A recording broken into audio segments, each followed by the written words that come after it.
What's up everybody, welcome back to my channel. My name is Maua and today I'm going to be talking about every mistake every new writer usually makes without even realizing it, or they realize it but they still make these mistakes. And today I'm going to talk about them in depth, and I hope you guys will find them helpful and you will learn from them. Keep on watching.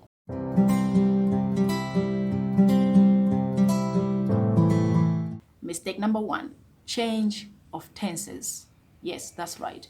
New writers tend to make these mistakes a lot of time. Tenses are not consistencies, they keep changing from past to present to past to present again. So if you're writing anything at all, you always need to stick to your tenses. If you choose to use past tense, then always use past tense. Don't say she said and then later you say she say.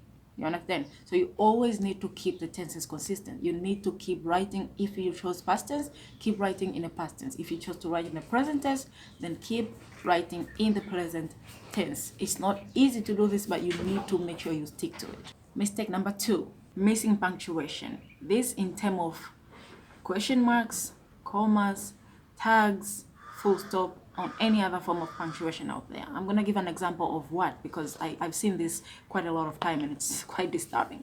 So some writers think that writing things like what with like 25 million question marks, okay, that's exaggerating, but like 5, 6, 10 question marks following that what word gives them a chance to show that they're super surprised. But in reality, that just makes you look like you have no idea what you're doing.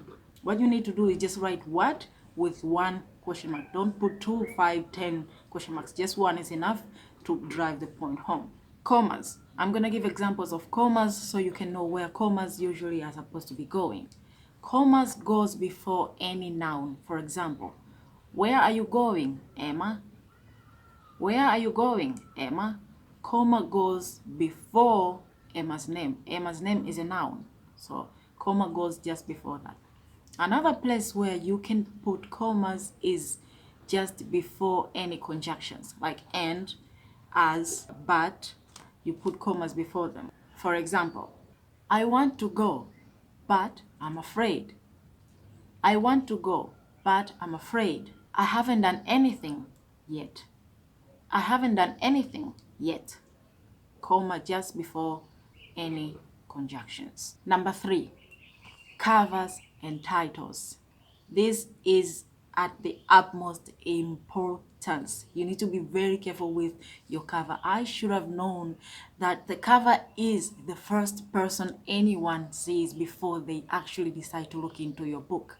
I should have spent more time on that. You understand? My first cover was absolutely bad.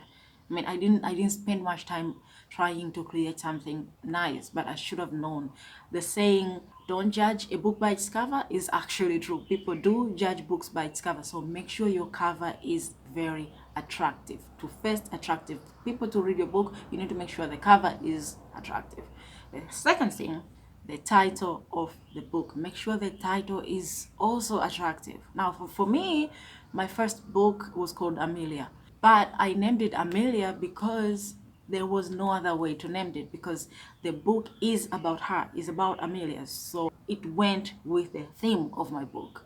So make sure your titles goes with the theme of your book. It's very important. I can't put much stress on this. It's very important. Cover and title. Now, which brings me to point number 4, which is a blurb. Absolutely important to have the best blurb on the earth. Just make sure you write all the good points you have in your blurb without spoiling the story itself. I think I have a video about blurb, but make sure you have a good blurb and make sure it's not spoiling your story. Number 5, first chapter. I realized this, a lot of new writers make mistakes with the first chapter. The first chapter is just as important as your book cover, because right after book cover, people read your blurb and then they read your first chapter. Now, if your first chapter has a lot of things which are just, dragging on just so you can have the first chapter, people will roll their eyes, close the book and put it back to whatever they found it. You understand? So you need to make sure you write an impactful first chapter. Don't write things that are irrelevant. Yeah, make sure you have the best points. Make sure you start with where the things are like really intense. Yeah, just grab those attention as fast as possible. Because the intense moment of your book, write it as your first chapter, or just start with something important. Just make sure you always grab the attention of the reader in the first chapter. Very important. Otherwise, you're not gonna get any more reach than just the first chapter. Number 6, childish dialogue. Yes, I'm calling it childish dialogue. I realize a lot of new writers make this mistake. They create childish dialogues. Childish dialogues, I'm going to give some examples of this, is like, yes, why? No, I'm talking about this because. Oh, come on, why are you doing this? No, I'm not doing this because I don't like you. Oh, come on, just a bunch of nonsense, just so you have dialogue. Make sure your dialogue is impactful, just as the way you speak in real life, yeah? Make sure you have points in your dialogues. Make sure it doesn't drag on like two kids speaking. Make sure it's actually meaningful. It's not just words you just had to put together so that, I don't know, you can have more words count in your chapter. Just make sure the dialogue does not sound childish. Number 7, long meaningless chapters and words. This again ties to my point number 6. You just have long, meaningless chapters and words. You have like over 3,000 words in one chapter. The good length of a chapter is about 2,000 words. That's the best length. But if you decide to go over 2,000, and let's say you have 3,000 words, just make sure these words are not just there to add the word count. Make sure these words are actually impactful. Make sure it's interesting. But please don't just put words for the sake of having a long chapter. Make sure everything is meaningful. Make sure everything has a point to it. Make sure if you write it, it's because you had to, not because you just want to do it. Number 8, cliffhangers. I realize new writers don't know how to use cliffhangers. They are very important. You need to use cliffhangers to make the readers turn to the next page. For example, cliffhangers can be like, just before I woke up, something squirmed on the side of my bed. And then the chapter ended there. So now the readers are wondering, what on earth squirmed when this girl went to sleep alone, or this boy, or whatever the character is, whoever the character is. So always make sure you end a chapter where it brings to readers more questions. They want to find out more, you understand? They want to know more what's happening. That's how you get more reads to your next chapters and next chapters. New writers don't know this, but you have to have cliffhangers. And one thing about cliffhangers, I'm not saying you should have it at every chapter. No, that's wrong. You cannot have cliffhangers in every chapter. You need to have cliffhangers in chapters, but don't put it everywhere. Leave cliffhangers a lot, but don't leave them throughout the entire book. Number 9, lack of descriptions. Lack of descriptions. That was also one of the mistakes I made when I started off as a writer.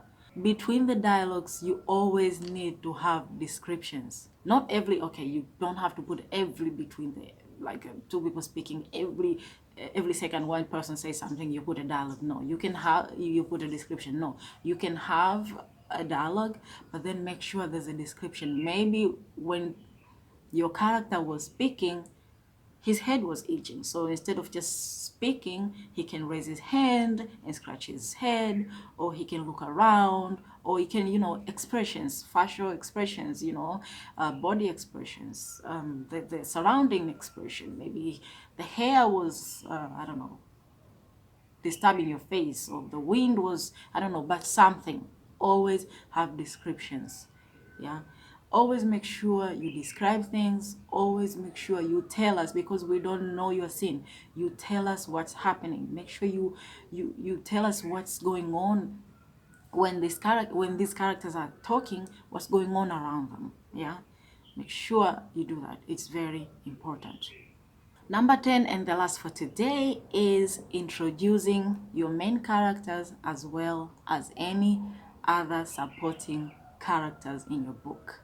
try to make it look like your characters don't just come out of nowhere. For example, for the main character, it's normal. They came out of nowhere because you're just introducing them. But those characters which are supporting, make sure they don't look like they just came out of nowhere and all of a sudden we have this new character we knew nothing about. You understand? So make sure when introducing new characters, at least try speaking to them, dropping hints about them throughout your chapters, so that when it's time to actually introduce them, it doesn't look abrupt. It doesn't look like, oh my God, where did this come from? Who is this again? Did I miss him when I was reading before? No, make sure there's hints. You understand? Also, very important, what you need to do is your characters, all of them need to have a background. They need to have a life other than just supporting your main characters. What you need to do is ask yourself this. If somebody asked me today to create a story based off of this supporting character, will I be able to do that?